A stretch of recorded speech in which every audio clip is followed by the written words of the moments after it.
nilai nominal bond valuation kan itu obligasi ya.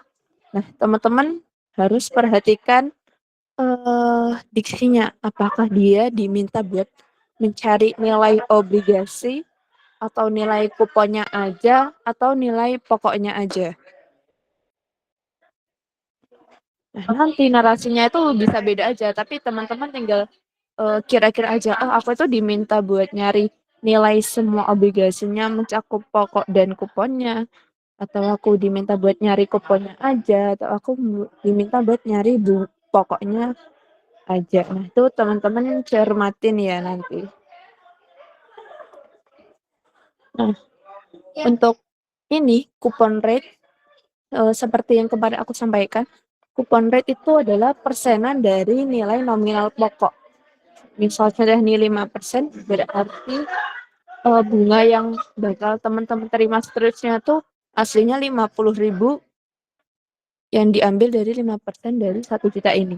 Jadi teman-teman jangan pernah pakai persenan dari kupon rate buat dicari di tabel bunga.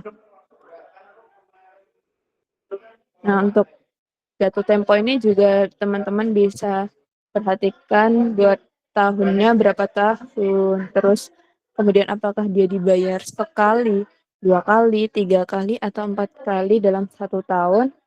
Dan teman-teman bisa kerjain seperti yang aku instruksikan kemarin, ketika dia dibayar 2 kali setahun, berarti frekuensinya dia meningkat 2 kali lipat. Teman-teman harus mengalihkan tahun tersebut. Dan ketika, oh ya, ini teman-teman jangan bingung ya, untuk istilah bunga dari obligasi. Bisa aja aku bilangnya bisa suku bunga, interest rate, terus ada tingkat pengembalian, terus ada yield to maturity atau YTM. Teman-teman jangan bingung, itu sebenarnya sama tapi cuman beda-beda istilah aja. Nah, yang beda itu di kupon rate. Kupon rate tuh intinya pokoknya teman-teman jangan pernah pakai itu kupon rate buat nyari di tabel bunga.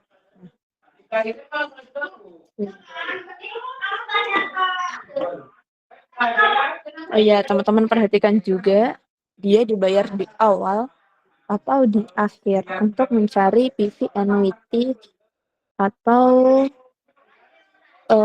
ordinary-nya. Mungkin aku bakal langsung ambil contoh ini yang kompleks aja ya. Aku ulangin lagi, mungkin di sini ketika dia nilai nominalnya 1 juta. Apa? Ini?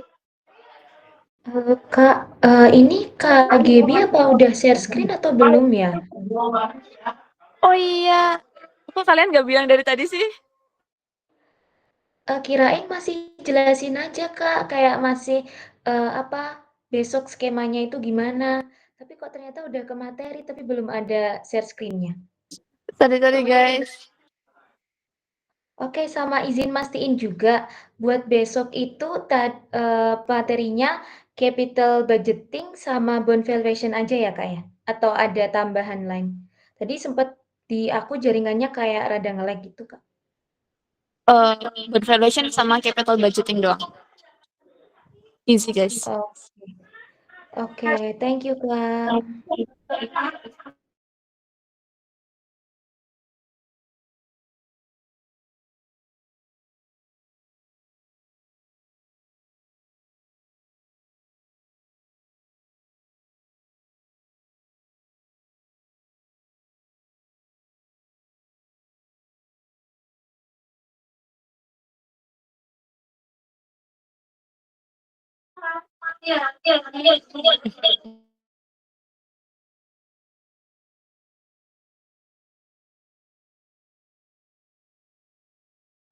Oke, maaf guys. Tadi aku lupa share screen. Oke, thank you ya Laili udah diingetin buat share screen.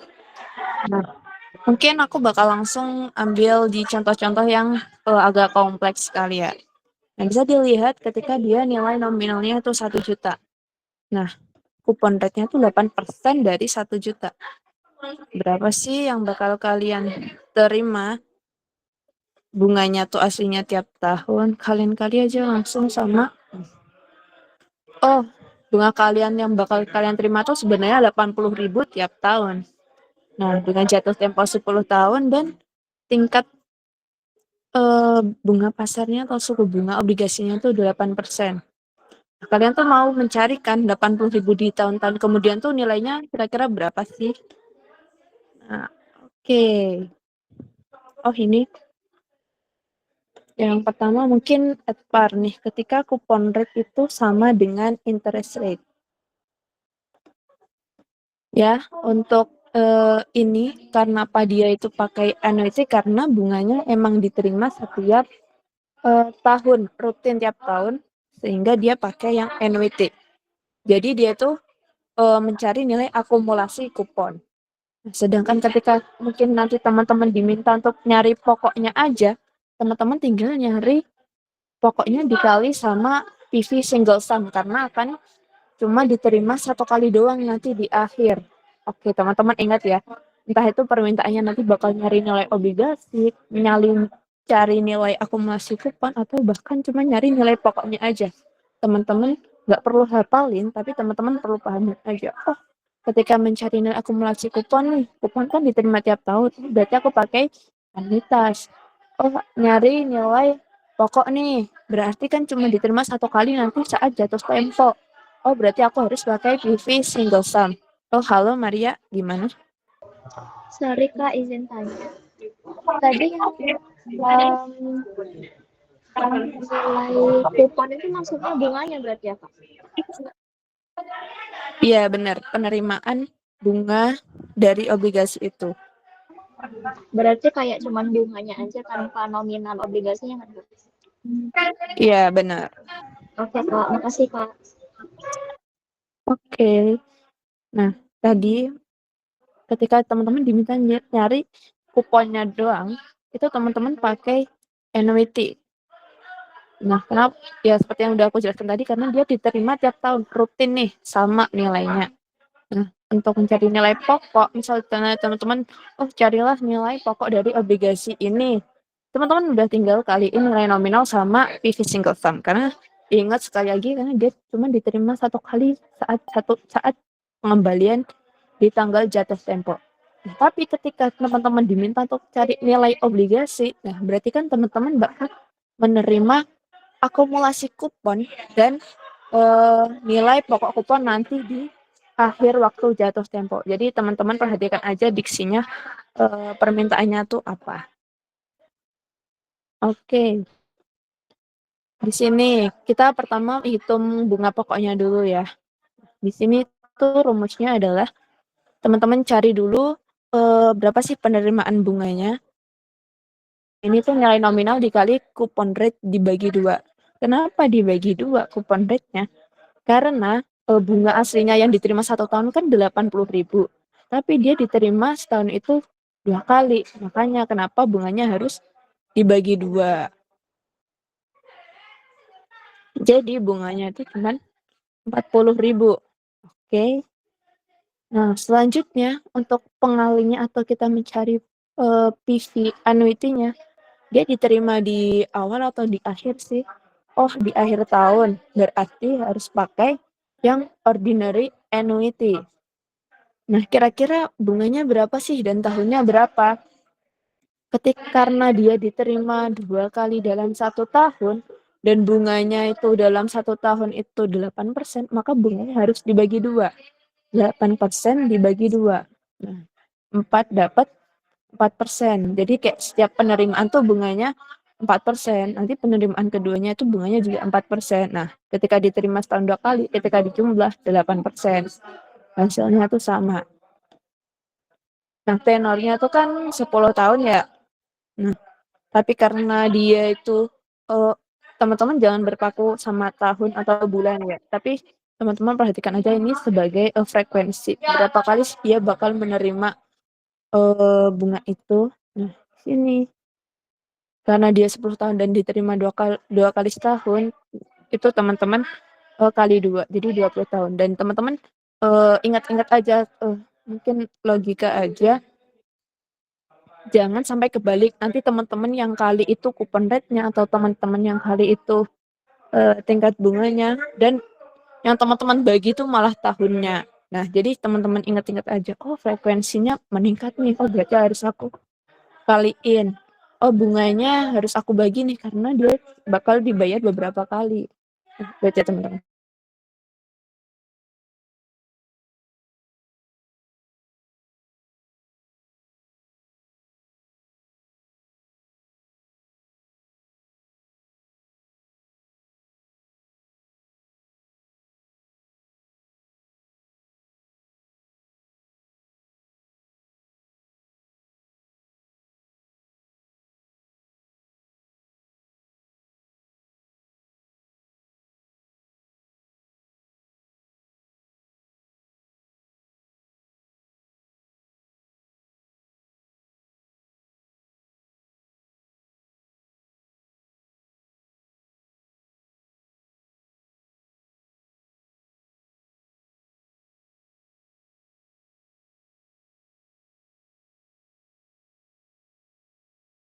Oke, nah kira-kira sampai di sini teman-teman udah ada yang ditanyain belum?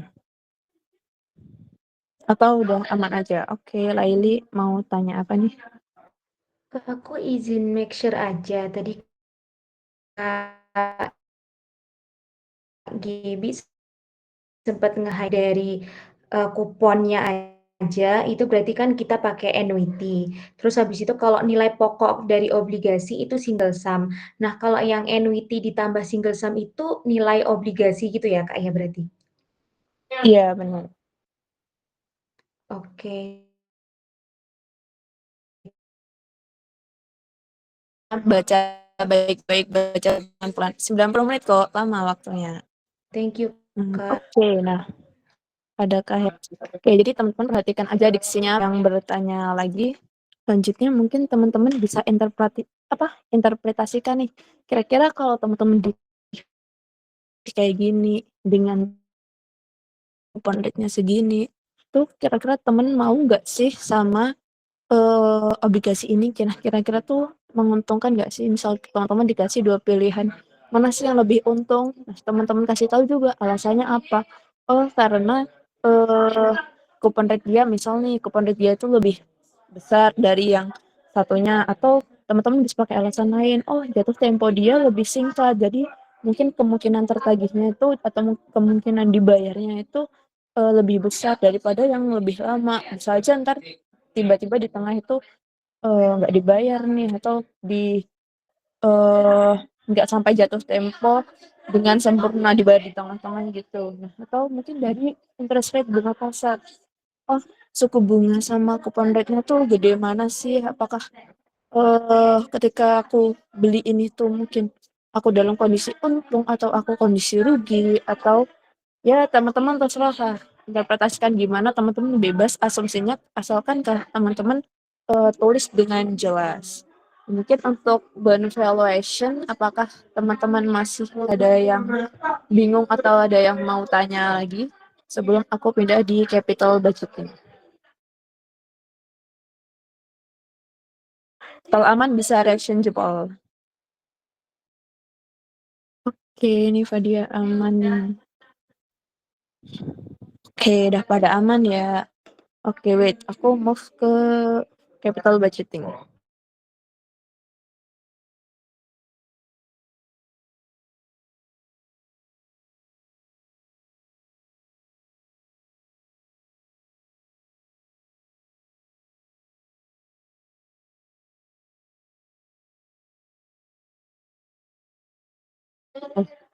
Selanjutnya kita masuk di capital budgeting. Mungkin di sini ini kemarin kan aku menjelaskan tentang payback period, net present value, internal rate of return, dan profitability index yang biasanya digunakan oleh proyek-proyek nih. Oke, wait, apakah kelihatan nih kalau segini?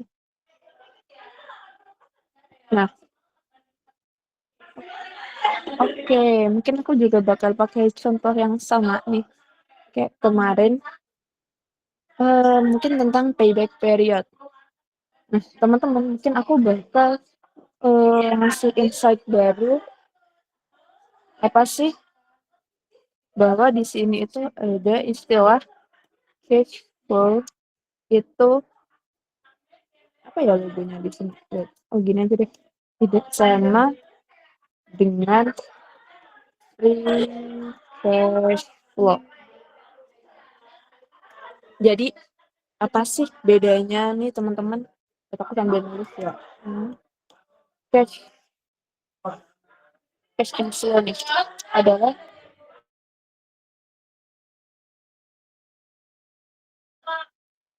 cash inflow itu adalah total penerimaan.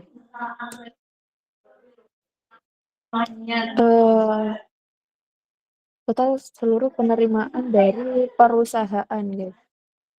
Wait.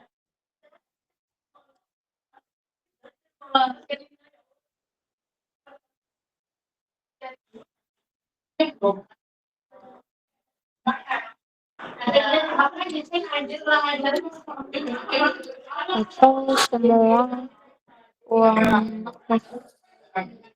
yang masuk nih. Atau mungkin ya ibaratnya semua total penerimaan lah, entah itu dari pembayaran pelanggan ataupun ya intinya penerimaan. Tapi kalau free cash flow itu bentar aku masukin rumusnya. Tapi ini enggak ya. Kalau free cash flow itu di sini ada wait, aku tulis singkatannya dulu.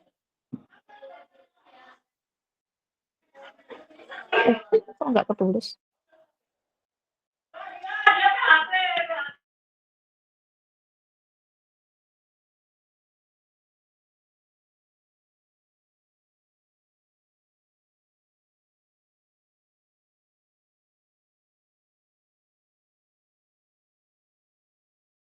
Nah, karena kan di sini mungkin konsep ini biasanya tuh kan dipakai untuk proyek-proyek di mana kita itu mau menilai kelayakan kira-kira investasi kita tuh apakah layak gak sih proyek ini. Nah, dalam proyek itu kan juga ada operasional nih di dalamnya. Nah, jadi ketika perusahaan itu mungkin mau mengadakan suatu proyek, kan proyek ini kan yang mendanai mungkin dari investor ya, entah itu dari equity ataupun dari kita bisa pinjam nih. Nah, di sini free cash flow itu adalah cash yang benar-benar sisa dari semua yang udah bakal diperkirakan oleh perusahaan dan bisa dipakai untuk perusahaan buat operasional lain. Nah, entah itu bakal bakal bikin proyek baru, bikin pabrik baru ataupun yang lain. Nah, kenapa sih di sini rumusnya itu net operating profit after tax ditambah depreciation? Entah aku nggak tahu apakah teman-teman di AKM2 itu udah diajarin menyusun laporan arus kas metode langsung dan tidak langsung. Tapi di sini depreciation dan amortization itu dianggap sebagai beban non kas. Dia kan mengurangi laba, tapi sebenarnya depresiasi dan amortisasi itu nggak benar-benar kita keluarkan nih kasnya, karena dia kan merupakan alokasi dari pengurangan nilai aset ya, tapi kan kas kita itu nggak benar-benar keluar. Nah, makanya di sini depresiasi dan amortisasi itu menambah nilai free cash flow. Nah, mungkin bentar aku sambil tulis. Ya, itu depresiasi itu beban non kas sehingga dia nggak benar-benar dikeluarkan nih kasnya. Jadi dia itu menambah cash flow dari perusahaan. Nah, kemudian di sini ada capex. Capex itu maaf ya guys, ramai.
Halo, Shashi, kenapa?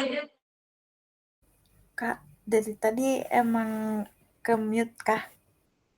Oh, enggak, wait, aku nulis dulu. Soalnya ini aku yang satunya pegang HP, biar aku nulis dulu cepet. Bentar ya. Oke Kak, makasih.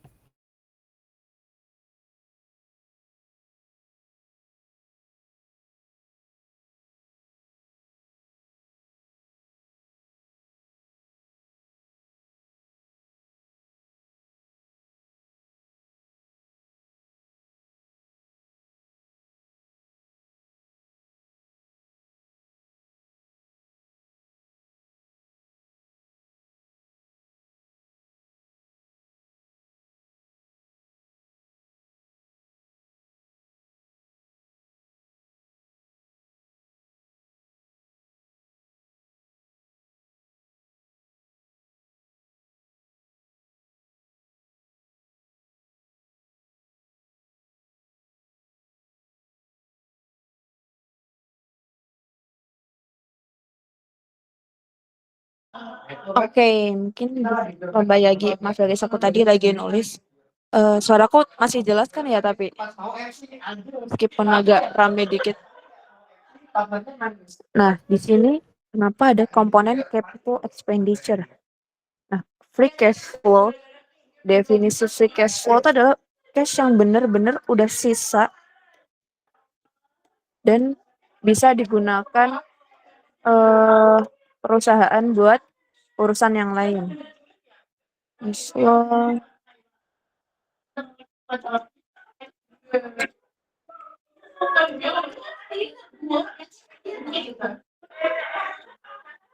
nah, kenapa di sini yang depresiasi kan udah aku jelaskan tadi.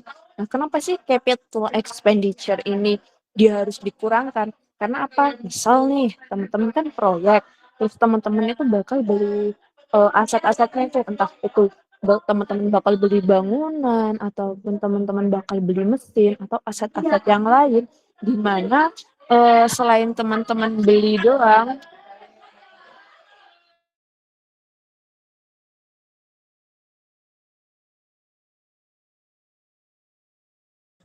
nah, di sini teman-teman kan selain cuman beli doang, teman-teman juga ada kewajiban buat memelihara aset itu ya. Nah, kemudian jadi ketika kita tuh punya aset atau kita beli aset, kita tuh nggak cuman beli doang untuk suatu proyek, tapi kita juga perlu memperhitungkan ke depannya berapa sih kira-kira biaya untuk memelihara. Nah, biasanya ini mungkin bakal ada biaya maintenance ataupun biaya yang lain.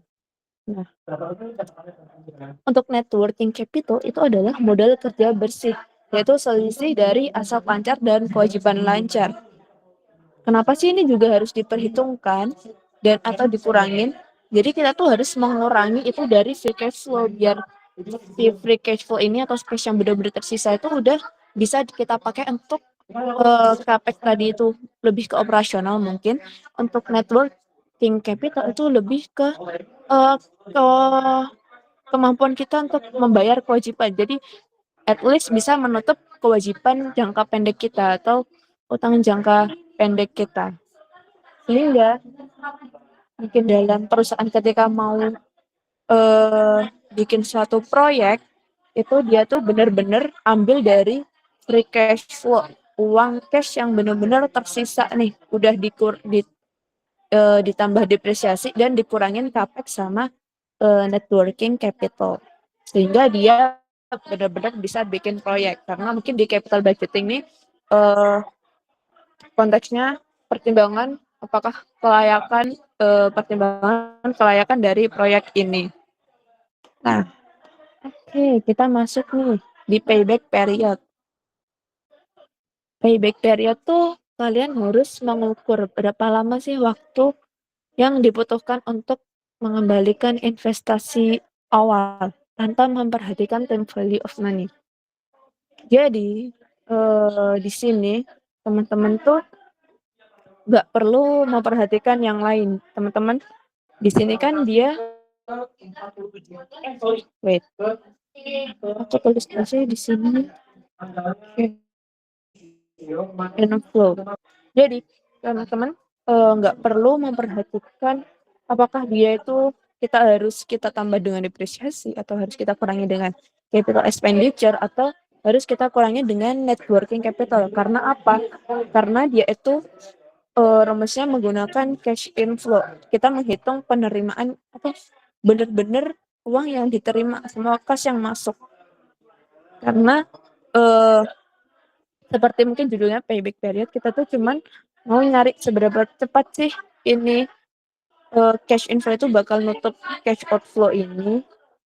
Jadi mungkin teman-teman bisa sendiri untuk di payback period. Teman-teman nggak perlu menghiraukan yang lain, teman-teman langsung aja hitung kira-kira berapa tahun sih ini bakal kembali. Mungkin dari sini adakah teman-teman yang bertanya atau mungkin tapi di penjelasanku itu masih kurang jelas?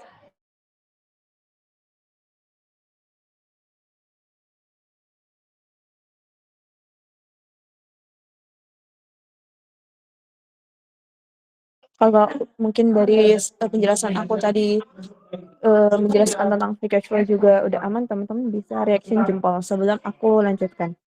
Oke, Maria mau nanya apa nih? Kak, sorry mau nanya.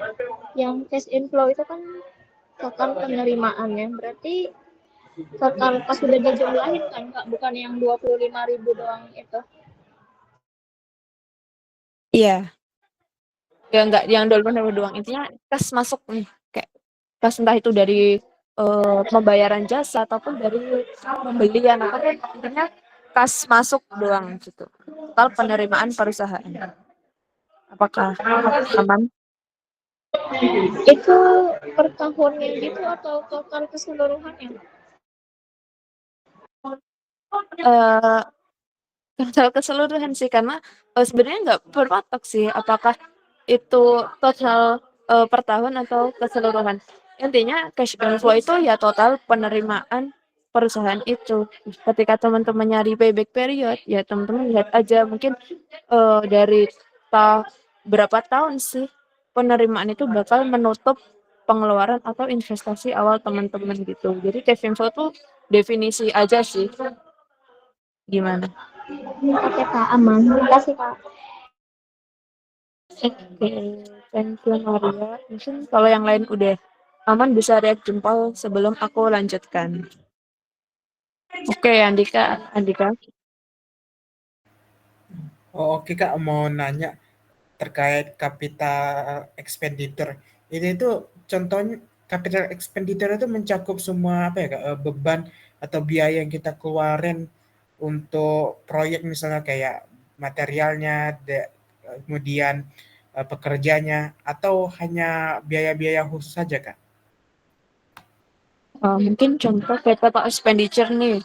Mungkin ketika kamu misal nih perusahaan di bidang telekomunikasi, dia berencana tahun depan itu beli tower atau bangun tower. Nah, itu udah bisa dikategorikan sebagai capital expenditure karena dia apa? Dia mau beli atau mau bangun suatu tower. Nah, mungkin untuk dalam konteks memelihara ini bakal ada biaya maintenance nih.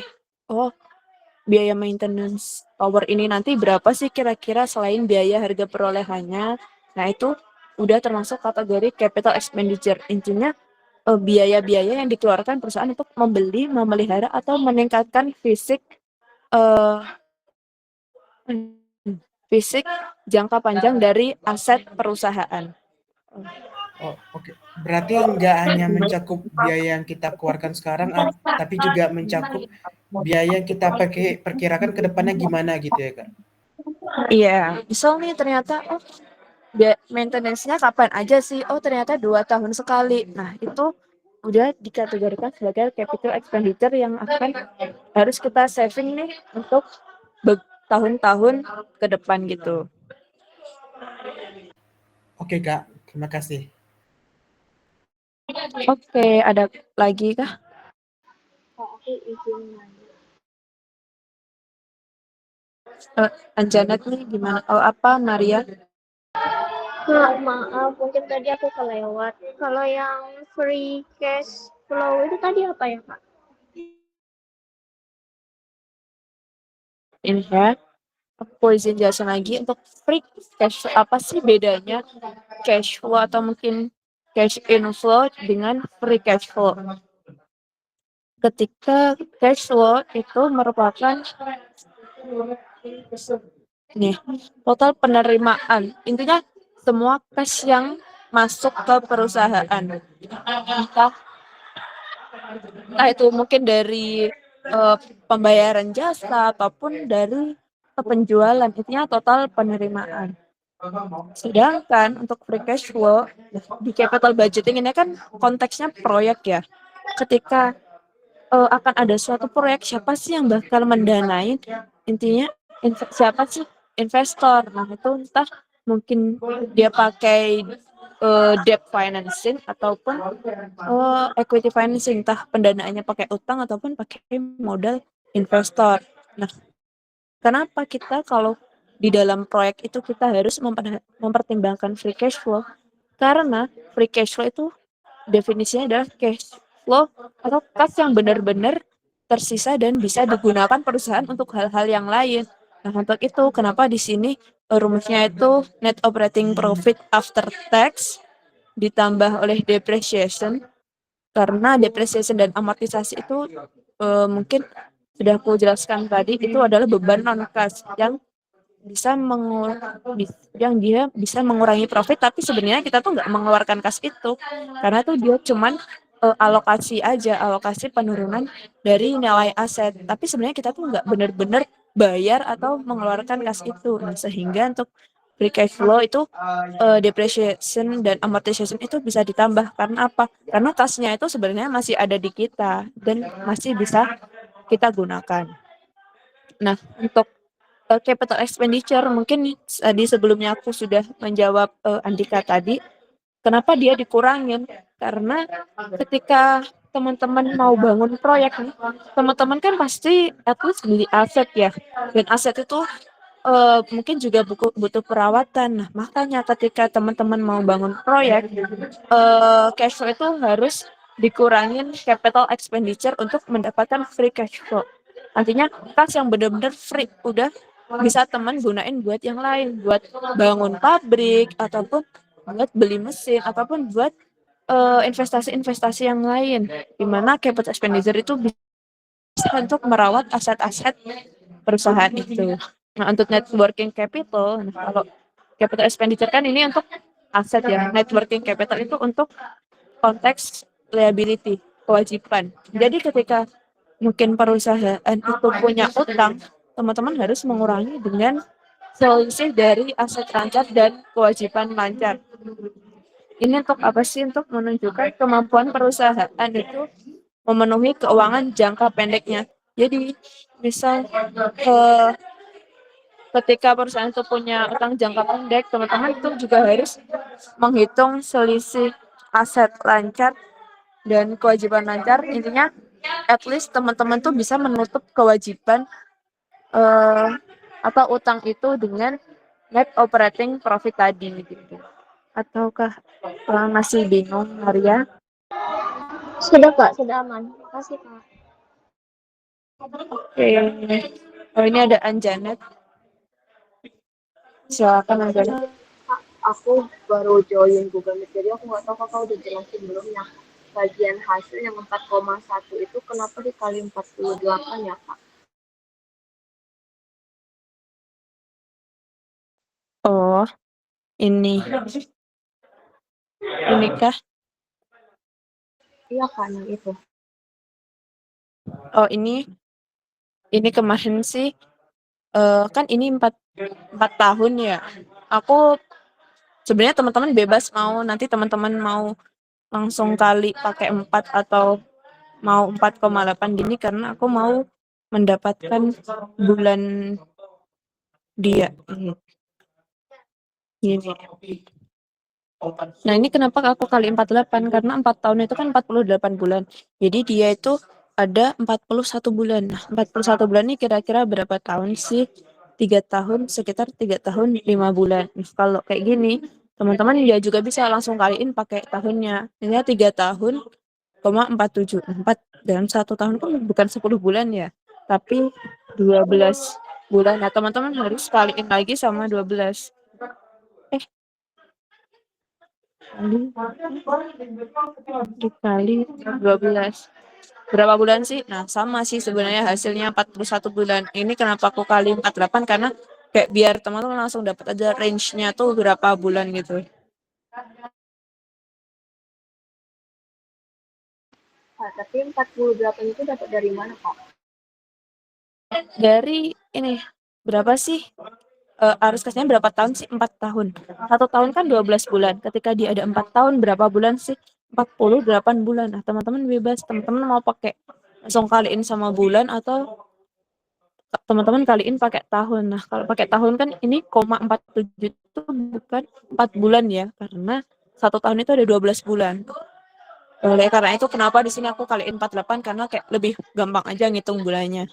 Atau teman-teman langsung di sini pakai logic aja nih, teman-teman. Oh, tahun pertama 25. Oh, sisanya berapa sih? Oh, tahun kedua itu 55. Ketika ditambah 30. Terus tahun ketiga itu udah 95. Masih kurang 5.000 kan buat menutup 100.000 ini. Nah, 5.000 itu dalam berapa presentasinya berapa sih dari 20.000 itu? Oh, seperempatnya. Nah, seperempatnya ini seperempat tahun itu kan 3 bulan ya. Berarti di sini bisa dipenuhi dengan 3 tahun 3 bulan. Nah, nanti mungkin di sini ada perbandingan, ada gap nih. Yang satu mungkin sekitar 3 tahun 5 bulan kalau teman-teman pakai pembagian ini, atau teman-teman langsung mau pakai tabel ini sekitar 3 tahun 3 bulan. Nah, itu ada gap nggak apa-apa. Nanti teman-teman kasih aja statement atau asumsi teman-teman. Oh, teman-teman pakai yang mana sih? Nah, nanti akan aku pertimbangkan dari jawaban teman-teman gitu. Apakah aman nih, Anjana?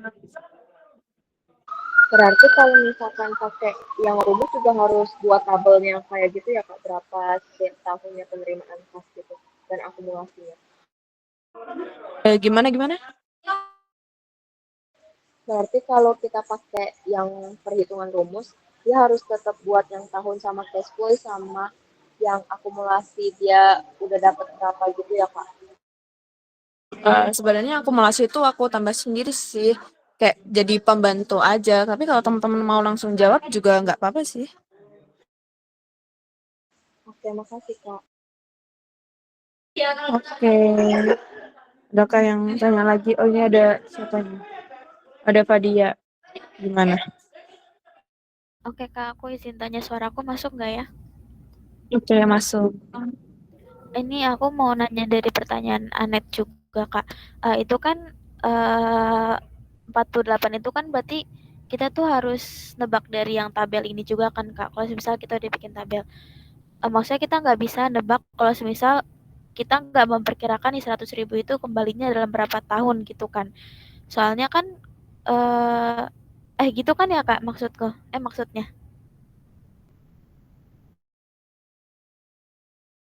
Gimana? Aku tuh juga sama bingung kayak Anet, kenapa 48 itu bisa dapat dari mana, sedangkan kita benar-benar clueless banget dia kembalinya dalam berapa tahun. Terus tadi kakak jelasin itu tuh lihat dari tabel 4 tahun itu ada dari 1, 2, 3, 4. Berarti kan 4 tahun itu berarti 48 bulan. Berarti kalau kayak gitu, kalau kita mau menggunakan rumus, patokannya tetap harus dari tabel gitu ya kak, untuk 4 tahunnya itu. Sebenarnya enggak juga sih. Oh, kayaknya kayak gimana ya? Kayak teman-teman kira-kira aja nih.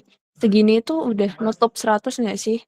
Nah, ketika teman-teman mau nyari rincinya, oh ini udah lebih dari 100. Totalnya berapa sih? 115.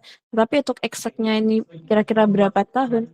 Teman-teman bebas mau pakai cara yang manual kayak gini atau teman-teman pakai rumus ini gitu. Jadi ya secara nggak langsung teman-teman harus kayak kira-kira cash info ini di tahun berapa sih udah bisa nutup gitu. Sebenarnya konsep payback period itu konsep paling gampang, teman-teman. Kayak teman-teman tinggal nyari aja nih di tahun berapa sih dia bakal kembali, bakal nutup investasi awalnya yang uang yang udah dia keluarkan. Kayak teman-teman tinggal nyari tahunnya aja sih, tinggal nyari tahun sama bulannya doang. Gitu. Gimana? Apakah ada yang ditanyakan lagi?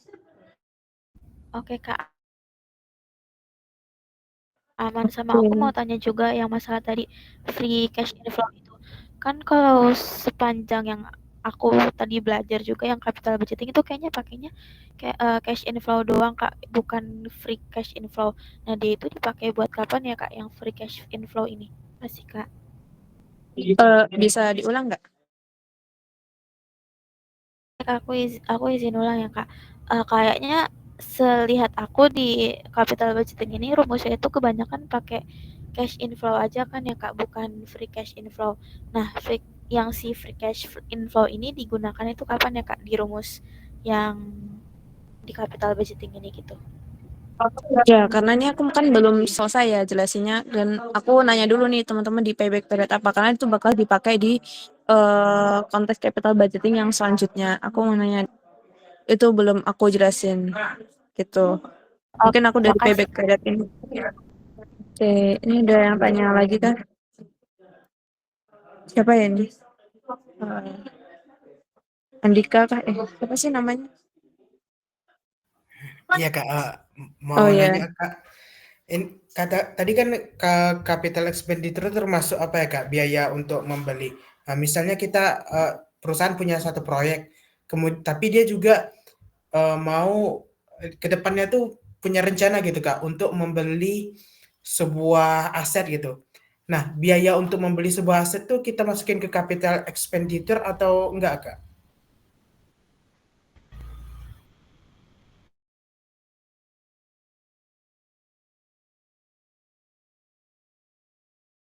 Iya, masuk.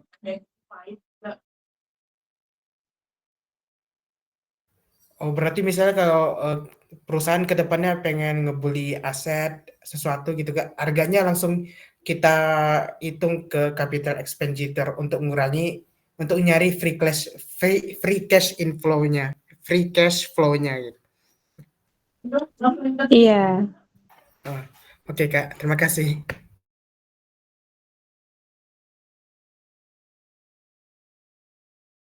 Oke, mungkin biar nggak kemalaman, aku langsung lanjut di konsep net present value. Nah, jadi teman-teman, misalnya ketika ada suatu proyek, that's why aku tadi menjelaskan tentang free cash flow. Jadi free cash flow tuh kita pakai di konsep NPV ini. Nah, mungkin uh, aku bakal jelasin ketika ada suatu proyek dari NPV nih. NPV itu ngitung apa sih? Ngitung kelayakan proyek itu kan. Nah, proyek itu tuh yang ngejalanin tuh kira-kira pakai duit siapa? Mungkin aku bakal jelasin secara konsep dulu ya. Mungkin teman-teman biar bisa sambil tahu kayak logiknya. Duit siapa? Nah, kira-kira kan duit investor seperti yang udah aku jelaskan tadi. Nah, that's why kenapa sih NPV ini tuh pakai free cash flow? Karena dia tuh mau proyeknya tuh dinilai pakai kas yang benar-benar sisa dan bisa dipakai buat yang lain atau istilahnya buat proyek-proyek atau ekspansi yang lain yang mencerminkan semua arus kas operasi yang udah dikurangin sama capex dan networking capital tadi dan udah ditambah sama depresiasi tadi. Nah, investor tuh maunya tuh proyek dinilai pakai free cash flow itu karena itu bener-bener kayak perusahaan tuh udah punya sisa segini sih. Kira-kira kalau dia mau bikin proyek lagi bisa nggak ya atau investasinya itu bagus nggak ya? Mungkin teman-teman bisa lihat nih kayak proyek Bush. Aku nggak mungkin apakah yang menghitung proyek itu tuh pakai konsep ini atau enggak yang dia sehingga dia nggak sehingga proyek itu bisa kayak merugi ibaratnya merugi apakah itu mungkin perhitungan dari awalnya itu kurang layak atau enggak. Nah, di sini eh gini teman-teman. Mungkin aku kasih notes dulu.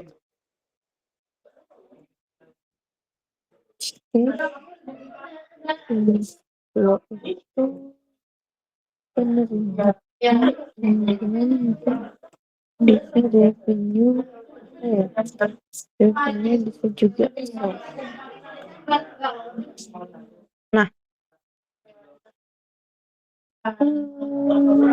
lihat income itu sama dengan laba bersih sama dengan revenue gimana sih revenue dikurangi di beban-beban lain. Nah, di sini mungkin aku bakal menjelaskan konsep dulu nih. Ketika teman-teman jangan bingung nantinya, kan cash inflow itu total penerimaan nih. Penerimaan entah itu bisa dari jasa ataupun dari penjualan. Nah, that's why penerimaan itu sama kayak revenue atau sales. Nah, tapi ketika mungkin net income atau laba bersih itu kan emang itu emang udah bersih dikurangi semua beban termasuk depresiasi di dalamnya. Nah, mungkin teman-teman bisa pahamin dulu dua persepsi ini antara cash inflow, penerimaan revenue atau sales itu sama bedanya dengan net income atau laba bersih. Di mana net income atau laba bersih itu teman-teman bisa dapatkan ketika revenue atau sales atau penerimaan itu sudah dikurangi oleh semua beban termasuk beban depresiasi.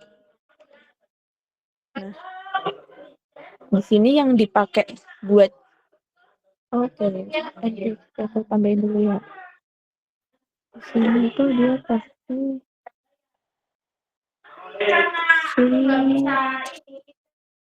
cash flow. Nah, di sini tadi free cash flow itu kan pakai net operating profit after tax, di mana dia tuh laba bersih nih, laba bersih yang udah dikurangin sama beban-beban yang lain. Nah, misal ketika teman-teman mau nyari free cash flow, nah teman-teman tuh harus tambahin sama depresiasi dan komponen-komponen yang lain ini. Misal itu ada mungkin di situ ada depresiasi, ada amortisasi, atau misal ada biaya maintenance nih. Nah, teman-teman harus tambah kurangkan sama itu dulu buat mendapatkan free cash flow. Nah, jadi teman-teman tolong perhatikan nanti apakah dia itu dinyatakan sebagai cash inflow, sebagai penerimaan revenue atau sales, ataukah dia itu udah dinyatakan bersih sebagai net income, atau mungkin bisa aja tuh dia udah dibilang sebagai free cash flow. Jadi kayak teman-teman nggak perlu nambah sama apa, pakai langsung aja teman-teman kalikan gitu. Untuk rumusnya sebenarnya sama aja. Mungkin wait, copy bisa nggak ya?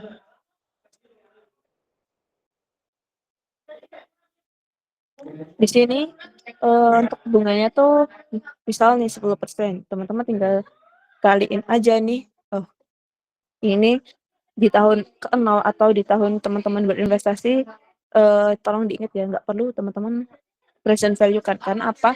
Di tahun teman-teman investasi itu adalah tahun sekarang nih, teman-teman mengeluarkan. Jadi nggak perlu dinilai lagi nih nilai sekarangnya, karena emang benar-benar teman keluarkan pada saat itu juga. Nah, jadi tahun mulai kapan sih dia dikali sama present value itu di tahun-tahun setelahnya. Langsung teman-teman aja cari di tabel present value. Nah, di sini juga teman-teman bisa perhatikan nih, apakah dia bisa pakai single sum atau bisa pakai yang anuitas. Nah, karena di sini nih teman-teman bisa lihat, meskipun sampai tahun ke-5 itu ada penerimaan, tapi kan nilainya beda-beda nih. That's why di sini dikalikannya pakai present value single sum. Dan bisa dijumlah nih.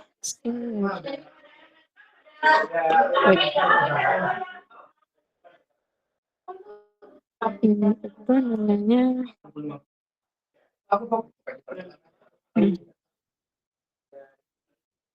di sini itu kalau cash inflow-nya itu berapa sih?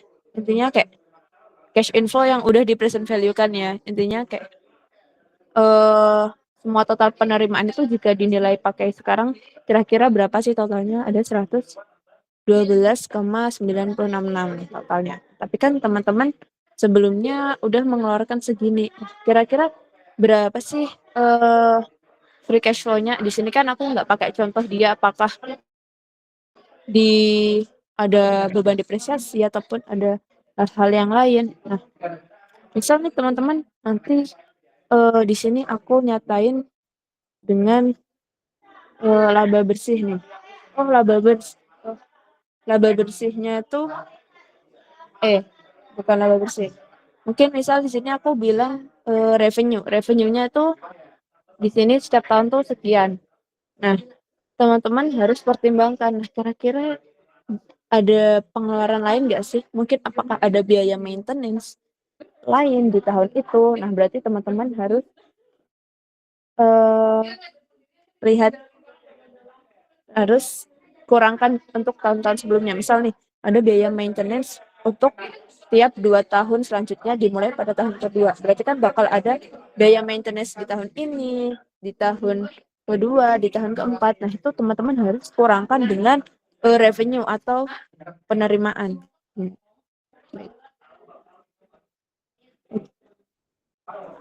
Nah, tapi mungkin ketika ini narasinya itu apa sih? Ntar ngeblank.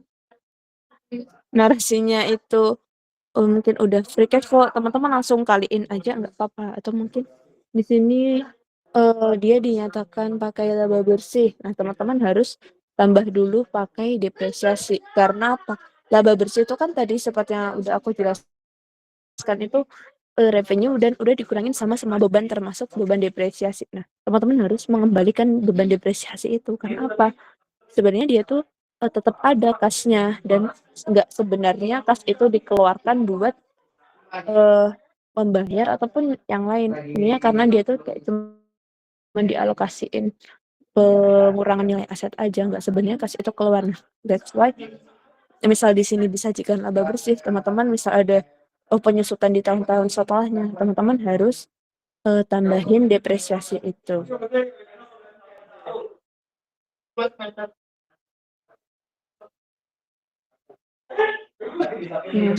Mungkin ya udah ini tinggal kali. Karena ini kan dia kenapa pakai EV biasa? Karena tadi nih penerimaan tiap tahunnya beda-beda. Nah, mungkin ada cash juga nih.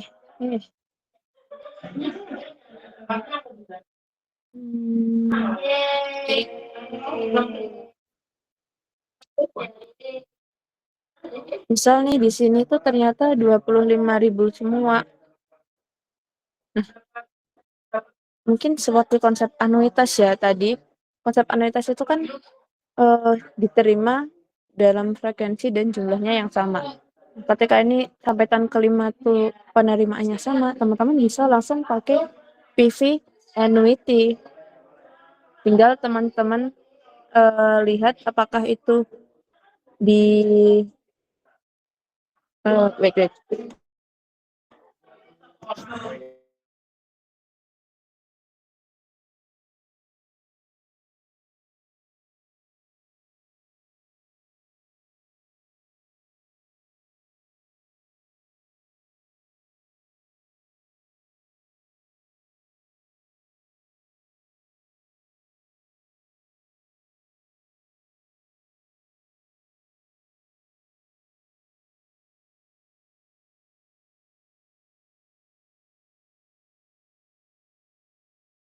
Nah, untuk menentukan ini OA atau AD, nanti mungkin teman-teman bisa perhatikan apakah penerimaan itu diterima di awal atau di akhir sih. Nah, untuk misal ternyata dia itu jumlahnya sama dan teman-teman bisa pakai konsep anuitas.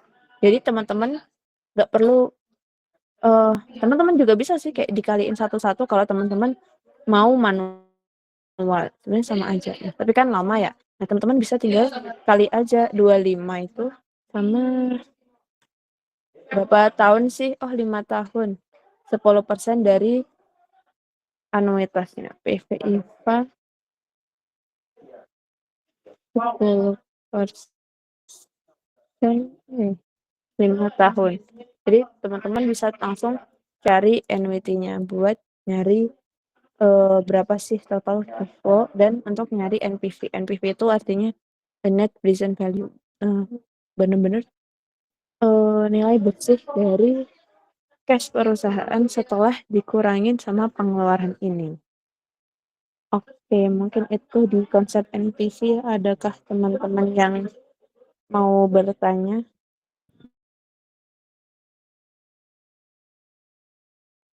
Oke, Maria, silakan. Kak, izin tanya. Tapi kan kalau misalnya penerimaannya beda-beda, itu kan tadi, oh enggak, kalau misalnya penerimaannya sama dari tahun pertama sampai ke-5 tadi kan itu pakai annuity. Tapi kalau misalnya mau manual gitu, Kak, berarti pakai apa? Kalau manual ya teman-teman bisa pakai single sum sih. Kalau teman-teman emang manual ya. Jadi teman-teman pahamin konsepnya ya. Apa sih artinya single sum? Single sum tuh berarti satu kali. Nah, ini mungkin contoh ketika teman-teman mau ngitung manual, teman-teman pakai PV single sum pun nggak apa-apa, tapi harus teman-teman masukin tiap tahunnya karena ini tiap tahunnya itu beda untuk persentase dari present value itu. Nah, tapi kalau teman-teman mau langsung kayak mau cepet ya, teman-teman langsung pakai anuitas aja. Sebenarnya nilai anuitas ini itu jumlah dari ini. Jumlah dari ketika teman-teman menjumlahkan ini semua. Saya.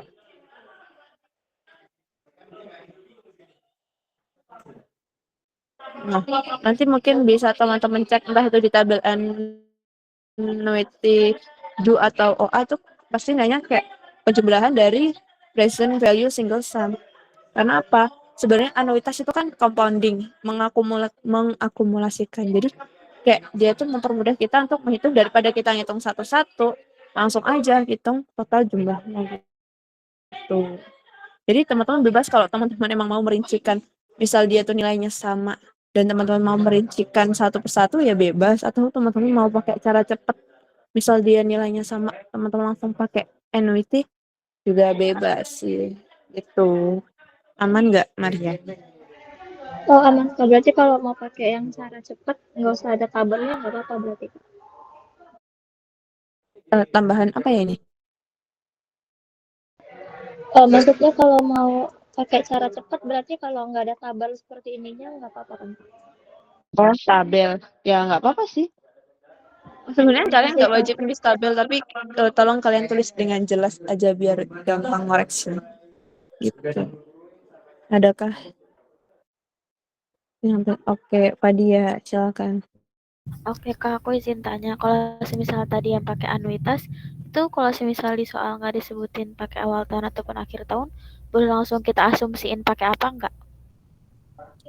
Boleh. Kak, teman-teman kasih notes aja. Oh, dia itu pakai annuity atau pakai ordinary gitu. Oke Kak, makasih. Oke, apakah yang lain aman? Oke,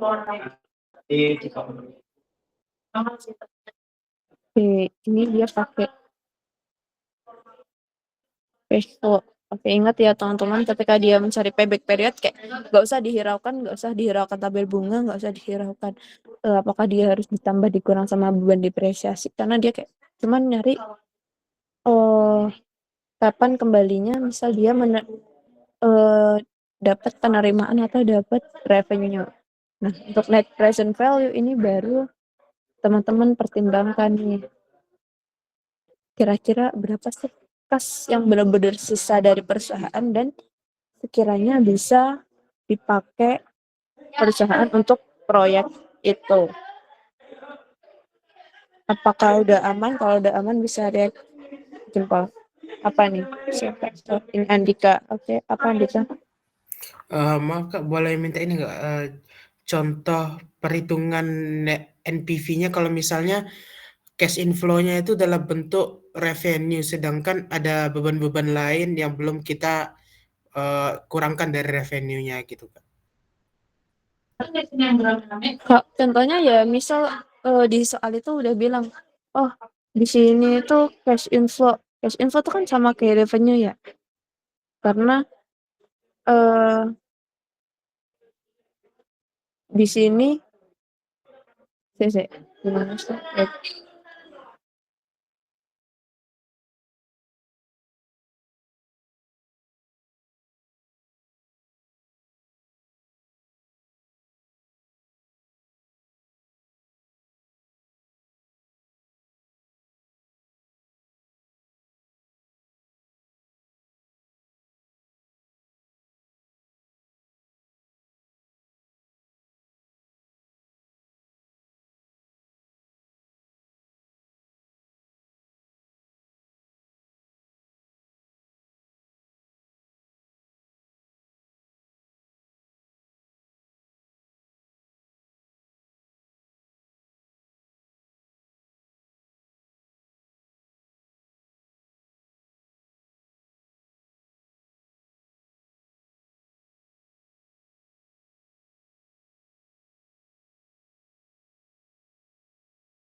Nih, misal contohnya gini,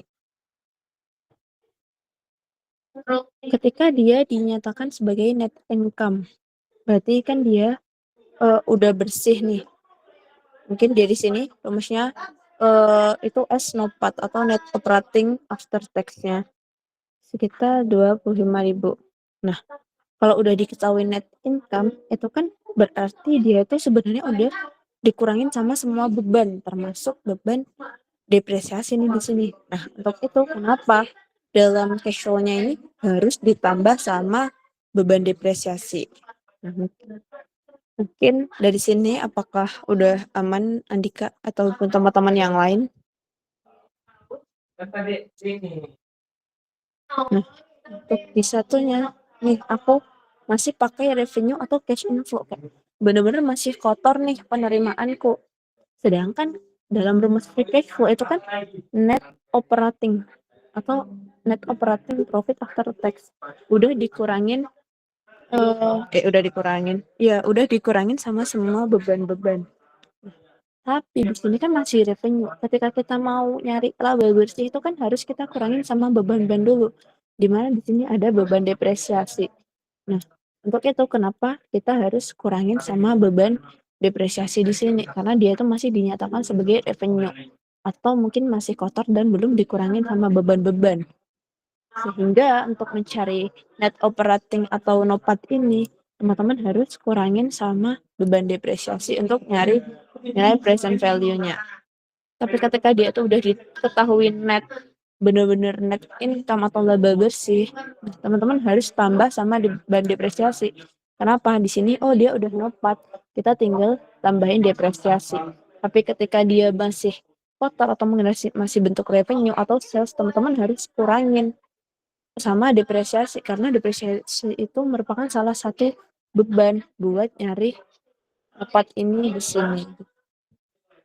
Apakah aman, Andika? Aman, Kak. Terima kasih.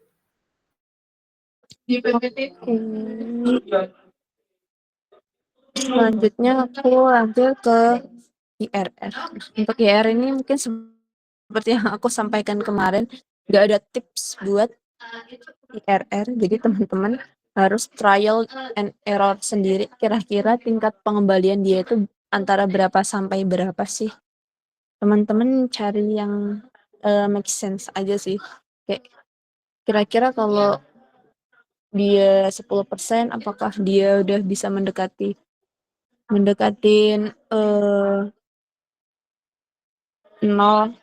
untuk net present value-nya, ataukah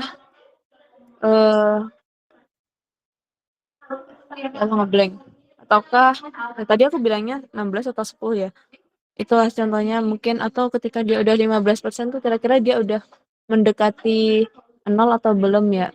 Kalau ternyata masih ini nih, oh dia tuh minus, tapi kan dia udah nggak apa-apa sih guys, ini entah itu plus atau minus, intinya kayak mendekati 0. Teman-teman bisa pakai rumus interpolasi ini. Untuk I1 ya teman-teman hafalin aja nih rumusnya, dan teman-teman nanti kalau mau jawab itu teman-teman tolong state yang satu itu teman-teman pakai yang inikah atau yang perkiraan ini, ataupun kalau teman-teman punya 3 asumsi teman-teman bisa pakai inikah atau yang ini. Intinya teman-teman kasih tahu aja biar aku tahu oh gimana teman-teman ini ngitungnya pakai dasar apa sih, pakai yang gede itu sebagai 1 atau yang gede itu sebagai 2. Karena apa? Karena IRR ini bisa multiple ya guys, seperti yang aku jelaskan kemarin, bisa ada 2 nih, berada di antara 15% atau contohnya ini 14%. Nah itu apakah bisa? Ini contohnya 14%, sekian, itu contohnya 15%, karena narasinya emang di antara 15% dan 14%. Nah, untuk tipsnya, there is no tips, teman-teman harus trial error sendiri. Teman-teman harus kira-kirain aja gitu. Nah, untuk interpretasinya, teman-teman bisa interpretasikan. Misal nih, IRR-nya kan dia dinyatakan 15% dan 14%. Antara inilah, ibaratnya kita ambil nih 14%. Teman-teman bandingkan dengan cost of capital. Berapa sih bunga dia tadi? Dia tadi itu berapa sih? Oh, 10%. Intinya jadi kan IRR dia tuh lebih besar. Nah, berarti ketika IRR dia tuh lebih besar, itu dia investasinya itu layak atau proyeknya itu sekiranya layak, karena ibaratnya tingkat pengembalian dia itu lebih besar daripada bunga dia. Misal untuk mungkin teman-teman biar lebih paham, misal nih suatu proyek itu didanain pakai utang dengan bunga 10%. 10% itu kenapa disebut sebagai cost of capital? Karena itu merupakan bunga dari sekiranya modal yang bisa kita pakai untuk proyek ini. Kemudian kenapa kita mencari internal rate of return? Kita tuh mau mencari kira-kira proyek ini tuh tingkat pengembaliannya berapa sih? Nah, that's why kenapa IRR, ketika IRR itu lebih dari cost of capital, investasi itu layak, ya karena dari selisihnya itu aja, dari selisih tingkat pengembalian dan cost of capital itu masih sisa, dan itu menunjukkan bahwa perusahaan itu masih punya keuntungan lah.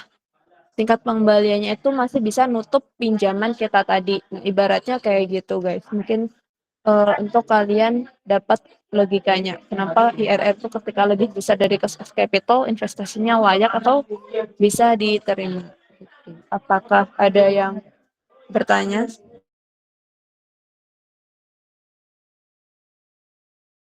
Oke, Anjanet silakan.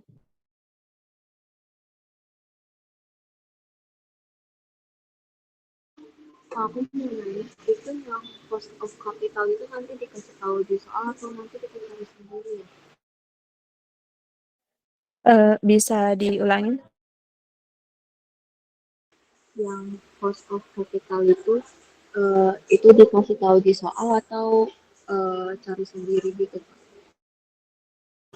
Biasanya sih nanti di state di soalnya dan itu teman-teman jangan bingung ya, misal, ternyata nanti dia narasinya nggak cost of capital, tapi kayak biaya modal atau mungkin bisa aja juga suku bunga pinjaman ataupun yang lain, tapi intinya sebenarnya tuh adalah persentase untuk modal gitu, untuk modalnya gitu. Nah, teman-teman jangan bingung, "Oh, ini nggak ada cost of capital, tapi adanya biaya modal." Nah, itu teman-teman jangan bingung dan biasanya, di state di soal nanti. Apakah aman? Aman Kak, makasih Kak.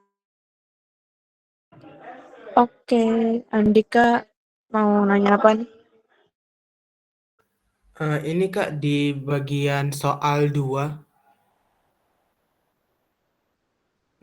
di bawah lagi Kak, bawah lagi, itu kan ada cara 2 ngitung IRR dengan Excel itu kan 10/90. Nah, di rumusnya itu kan, Kakak ada makai bunganya itu 8% sama satu lagi kayaknya 11%. Itu kenapa pakai 8% dan 11%, Kak? Sedangkan ada yang jaraknya nggak lebih jauh dari antara 8%. Kalau 8% dan 11% ini kan kayaknya jauh, jarak nilainya jauh banget, Kak. Kenapa pakai kedua itu? Di bagian 10 apa titik 90 ini ada pakai 0 apa pakai 8% sama 11% kalau aku lihat Kak. Kenapa pakai kedua itu bukan eh, bunga yang lain? Karena ada yang kayaknya ada yang lebih dekat harga apa nilai ke nol gitu. Oh, ya sebenarnya ini bebas aja sih, nggak ada ketentuan kamu tuh harus pakai bunga berapa. Nah, di sini aku pakai kalau misalnya 8% sama 11% karena IRR-nya tuh sekitar segini. Kenapa aku nggak pakai 10%? Ya karena aku nggak pengen aja gitu. Sebenarnya bebas aja sih, teman-teman mau pakai pendekatan yang paling dekat itu berapa. Tuh. Oke oke. Berarti nggak ada ketentuan harus harus dekat dengan nol atau begitu ya Kak. Oke, terima kasih. Ya, iya. Tapi kan kalau ini kan aku pakai 8% kan jauh banget ya. Mungkin kalau teman-teman ketika menemui itu secara langsung dia masih jauh, ya teman-teman cari IRR lain yang lebih mendekati nol aja gitu. Karena kan di sini aku hitungnya pakai Excel ya, kan jadi gampang ya buat aku bandingin gitu.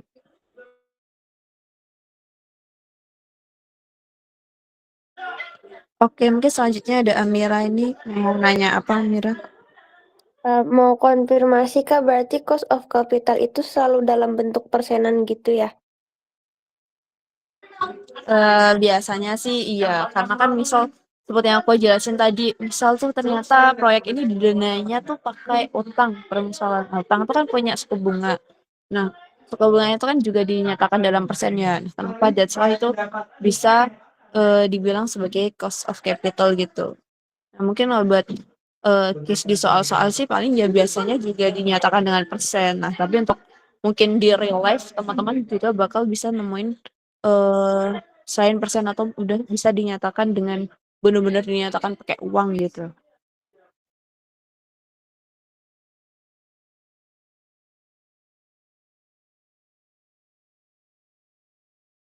Apakah ada yang ditanyakan lagi Amira? Udah Kak, makasih. Oke, di sini ada Dwi Cindi nih kayaknya ini. Oke, silakan. Oke, Kak, aku izin nanya. Kan itu yang trial error itu bisa pakai kalkulator saintifik. Itu kalau pakai kalkulator, itu kita nulis tabelnya lagi apa nggak usah ya, Kak? Kayak yang itu, yang cara 1. Eh, kalau sekiranya nanti nggak cukup waktunya, teman-teman langsung nggak apa-apa. Sebenarnya di sini nggak ada ketentuan sih, teman-teman apakah harus menulis tabel itu atau enggak. Karena tabel itu tujuannya tuh kayak memudahkan tracking teman-teman apakah perhitungan itu benar atau enggak. Tapi kalau ketika teman-teman misal kalkulator saintifiknya berfungsi dan teman-teman berhasil menemukan IRR, bisa teman-teman langsung state aja kayak tapi eh teman-teman kasih notes aja gitu. Gimana nih di Vindi? Berarti kita nggak usah cari yang yang cash flow, yang PV-nya yang dari cash flow yang itu ya Kak. Berarti langsung kasih hasil dari kalkulatornya aja. Soalnya kan dari kalkulator juga sebenarnya kan kayak range-range gitu. Jadi kayak kita juga nebak-nebak sendiri gitu kan Kak. Iya boleh. Kalau emang udah bisa pakai kalkulator sih nggak apa-apa, teman-teman bisa pakai kalkulator. Di sini kenapa aku masukin rumus interpolasi? Kalau misalnya ternyata kalkulator teman-teman itu nggak bisa ngitung, karena kayak misal case aku dulu ketika kuis ini eh kalkulatorku tuh nggak bisa menghitung angka yang cukup banyak gitu. Jadi kayak aku nggak berhasil nemuin IRR kalau aku ngitung pakai kalkulator. Tapi kalau ketika teman-teman ngitung pakai kalkulator ketemu IRR-nya ya boleh aja teman-teman langsung tulis IRR-nya berapa sih gitu. Tapi kalau teman-teman sekiranya nggak ketemu ya teman-teman cari trial and error ini bisa teman-teman tabelin, nggak apa-apa gitu. Oke Kak, berarti kasih notes aja ya. Ini pakai kalkulator gitu ngitungnya di jawabannya. Iya, iya. Oke, makasih Kak. Oke, mungkin selanjutnya aku masuk ke profitability index. Nah, profitability index itu sebenarnya gampang. Jadi kayak intinya teman-teman tuh kayak ngelihat apakah namanya aja profitability index ya. Teman-teman tuh menilai kira-kira proyek ini tuh profit nggak sih? Nah, biasanya ketika dia profit tuh pasti dia tuh lebih dari investasi awalnya. Nah, rumusnya itu nih. Wait. Rumusnya itu cash flow-nya. Ini apa sih? Wait, nanya tadi. Oh ini. Oh ini. Ini kan jumlah dari ini semua. Nah, teman-teman untuk nyari pembilangnya ini atau total cash inflow-nya tuh teman-teman bisa langsung jumlahin di bagian ini atau teman-teman mau jumlahin ini dan NPV-nya. Karena hasilnya sama aja sih, tapi dalam konteks di sini nggak perlu kalian minusin ya. Kayak kalian tambahin ini sama ini. Nah, sebenarnya sama aja, terserah teman-teman mau jumlahin arus kas masuknya atau teman-teman mau jumlahin investasi awalnya sama NPV-nya karena hasilnya bakal sama aja. Nah itu untuk pembilang di sini ya. That's why ini rumusnya kenapa kayak gini dan kenapa kayak gini. Aku tambah gini aja deh. Biar teman-teman nggak bingung. Langsung ini. Dibagi sama investasi awal karena apa? Kita tuh mau mencari profitability index. Mau mencari apakah ini profit. Nah, sekiranya kan bisa kita lihat, nah ini penerimaannya tuh udah lebih dari investasi awalnya. Ya, mungkin bisa kita indikasikan sebagai dia itu udah profit. Nah, berapa sih rasionya? Kayak tinggal bagi aja gitu. Nah, mungkin ketika misal teman-teman nanti dapat case dua perusahaan, yang satu 1,1, yang satu 1,5. Ya, teman-teman pasti otomatis bakal milih yang 1,5. Karena apa? Dia itu pasti profitnya lebih tinggi. Karena rasionya itu lebih tinggi sehingga proyek itu bisa dinilai layak.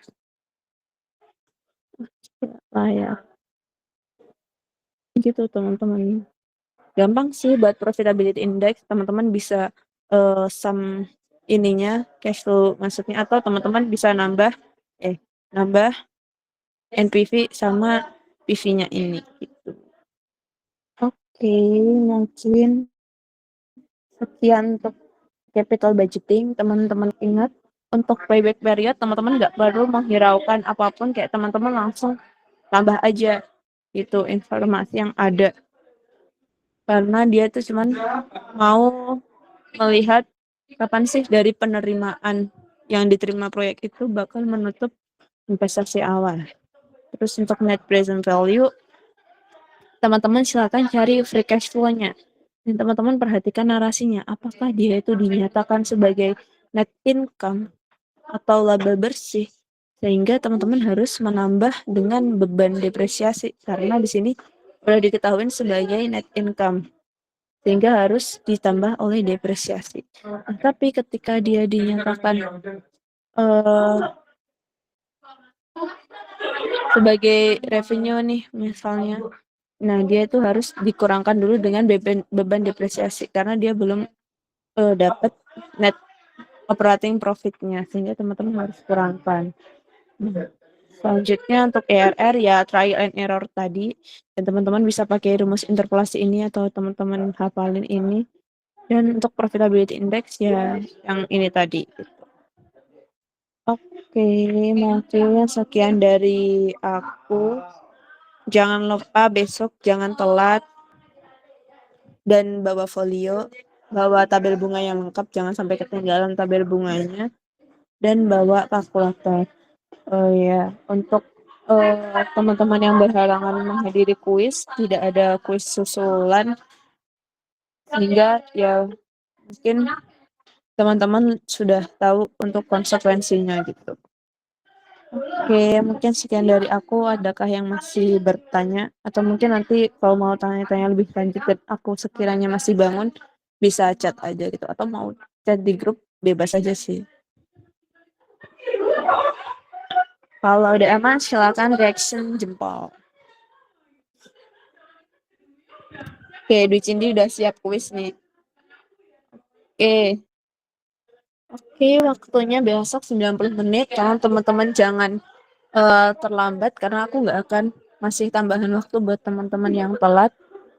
Dan teman-teman perhatikan baik-baik narasinya atau apa yang diminta. Teman-teman jangan sampai salah. Oh, ini tuh diterima di awal, teman-teman nanti pakainya OA. Terus ternyata yang diminta cari itu bukan nilai obligasinya, tapi yang diminta cari nilai pokok obligasinya. Nah, itu teman-teman baca pelan-pelan aja, nggak perlu keburu-buru. Dan soalnya gampang kok, guys. Semangat aja buat semuanya. Ini siapa ini yang tanya? Siapa ini? Tanaya. Kakak Mau tanya apa? mau izin tanya aja sebenarnya, enggak tentang materi ini, cuma kayak besok itu tempat duduknya kayak disesuaikan pas jam pelajarannya pas lebiran apa kayak bebas aja, Kak? Bakal diurutin ya dari absen pertama nanti paling depan gitu. Kelas sebelum biasa. Oh iya, dan aku harap di sini teman-teman tidak saling melakukan kecurangan karena aku nggak mentoleransi teman-teman untuk mencontek, dan mungkin aku nggak akan menegur langsung, tapi aku bakal mengamati teman-teman dan ada konsekuensi khusus ketika mungkin teman-teman ketahuan melakukan suatu kecurangan itu. Dan teman-teman aku rasa di sini mungkin udah semester 3 dan udah tahu, jadi ya teman-teman bisa bertanggung jawab sama apa yang dilakuin teman-teman gitu. Oke, mungkin karena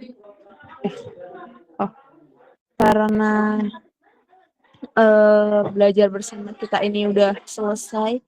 Semangat buat besok, nggak usah begadang malam-malam daripada besok nggak bangun. Belajar aja secukupnya daripada nanti ngeblank, atau ya terserah sih kalau teman-teman mau belajar sampai besok. Semangat, dan mungkin aku bakal kasih reward nih buat yang bisa kuisnya 100 nih. Ya semoga satu kelas bisa 100 nih, amin. Oke, mungkin sekian dari aku. Terima kasih teman-teman yang udah mau belajar. Semangat buat besok, semoga nilai kuisnya bagus-bagus semua seperti yang diharap. Oke, terima kasih. Aku tutup belajarnya. Wassalamualaikum warahmatullahi wabarakatuh. Waalaikumsalam warahmatullahi wabarakatuh. Terima kasih, Kak. Ya, teman-teman kalau mau live boleh live, atau kalau nanti ada yang mau nanya ke aku bisa PC aja atau di grup. Oke, thank you. Aku akhirin.